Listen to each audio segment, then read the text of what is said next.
श्रीमद्वाल्मीकि रामायण अयोध्या कांड अध्याय 111। श्रीराम को पिता की आज्ञा के पालन से विरत होते न देख भरत का धरना देने को तैयार होना तथा श्रीराम का उन्हें समझाकर अयोध्या लौटने की आज्ञा देना। उस समय राजपुरोहित वशिष्ठ ने पूर्वोक्त बातें कहकर पुनः श्रीराम से दूसरी धर्मयुक्त बातें कहीं। रघुनंदना ककुत्स्थ कुलभूषण, इस संसार में उत्पन्न हुए पुरुष के सदा तीन गुरु होते हैं, आचार्य, पिता और माता। पुरुष प्रवर, पिता पुरुष के शरीर को उत्पन्न करता है, इसलिए गुरु है, और आचार्य उसे ज्ञान देता है, इसलिए गुरु कहलाता है। शत्रुओं को संताप देने वाले रघुवीर, मैं तुम्हारे पिता का और तुम्हारा भी आचार्य हूँ, अतः मेरी आज्ञा का पालन करने से तुम सत्पुरुषों के पथ का त्याग करने वाले नहीं समझे जाओगे।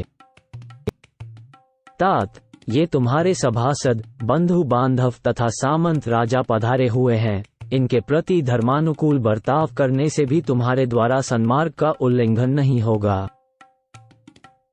अपनी धर्मप्रायणा बूढ़ी माता की बात तो तुम्हें कभी टालनी ही नहीं चाहिए।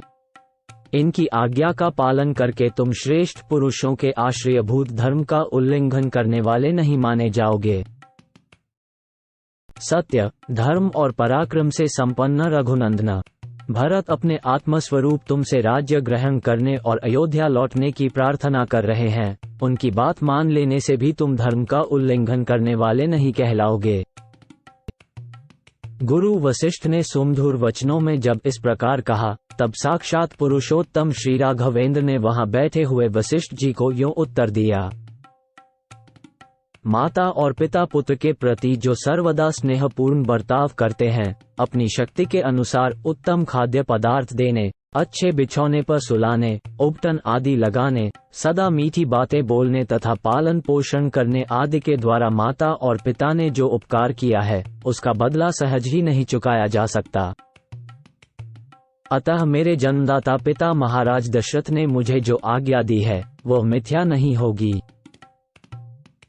श्री रामचंद्र जी के ऐसा कहने पर चौड़ी छाती वाले भरत जी का मन बहुत उदास हो गया।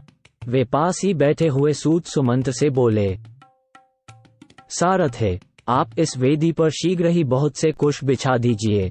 जब तक आर्य मुझ पर प्रसन्न नहीं होंगे, तब तक मैं यहीं इनके पास धरना दूंगा। जैसे साहूकार या महाजन के द्वारा निर्धन किया हुआ ब्राह्मण उसके घर के दरवाजे पर मुंह ढककर बिना खाए पिए पड़ा रहता है, उसी प्रकार मैं भी उपवास पूर्वक मुख पर आवरण डालकर इस कुटिया के सामने लेट जाऊंगा।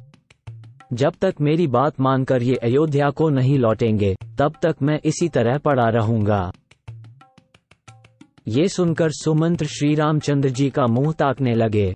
उन्हें इस अवस्था में देख भरत के मन में बड़ा दुख हुआ और वे स्वयं ही कुश की चटाई बिछाकर जमीन पर बैठ गए। तब महातेजस्वी राजर्षि शिरोमणि श्रीराम ने उनसे कहा, तात भरत, मैं तुम्हारी क्या बुराई करता हूँ जो मेरे आगे धरना दोगे? ब्राह्मण एक करवट से सोकर धरना देकर मनुष्यों को अन्याय से रोक सकता है, परंतु राजतिलक ग्रहण करने वाले क्षत्रियों के लिए इस प्रकार धरना देने का विधान नहीं है।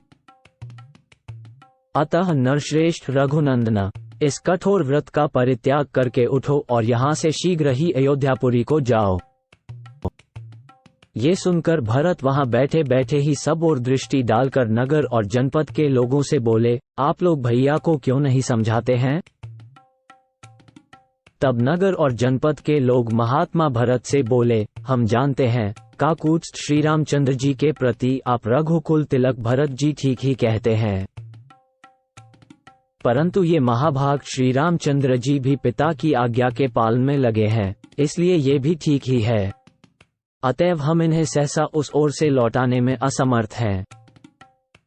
उन पूर्ववासियों के वचन का तात्पर्य समझकर श्री राम ने भरत से कहा, भरत, धर्म पर दृष्टि रखने वाले सुहृदों के इस कथन को सुनो और समझो। रघुनंदना, मेरी और इनकी दोनों बातों को सुनकर उन पर सम्यक रूप से विचार करो। महाबाहो, अब शीघ्र उठो तथा मेरा और जल का स्पर्श करो।